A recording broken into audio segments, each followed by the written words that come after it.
زمونږ او ستاسو په باره کې چې خیرکم من تعلم القرآن وعلمه. نبی کریم صلی الله علیه وسلم د خولې مبارکې نه دا خبرې راوځي چې بهترین خلق کوم دي. تاسو به سوچ کوئ چې سرور کائنات به کم خلق ښایي چې هغه بهترین خلق چې نبی کریم صلی الله علیه وسلم ښودلي دي هغه خلق دي چې خپل قرآن زده کوي او نورو ته ښایي. مسلمانانو ورونو، قرآن زده کول او نورو ته ښودل د دې عظمت په خپل نبی کریم صلی الله علیه وسلم بیان کړی.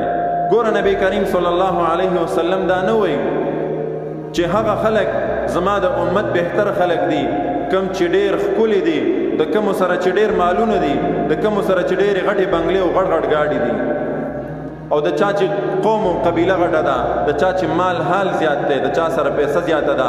دا خلق نبی کریم صلی الله علیه وسلم نه دي ښودلي چې بهترین دي، بلکې بهترین خلق هغه دي چې هغه خپل هم قرآن زده کوي او نورو ته هم قرآن ښایي.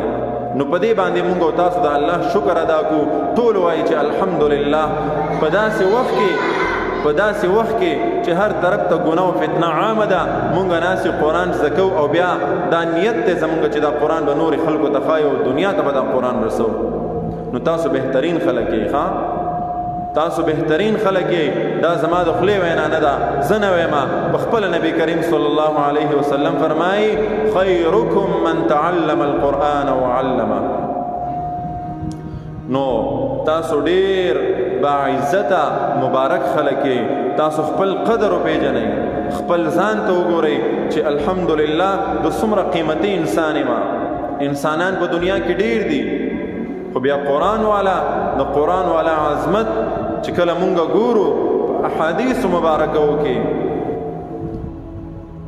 چې نبی کریم صلی الله علیه وسلم فرمایي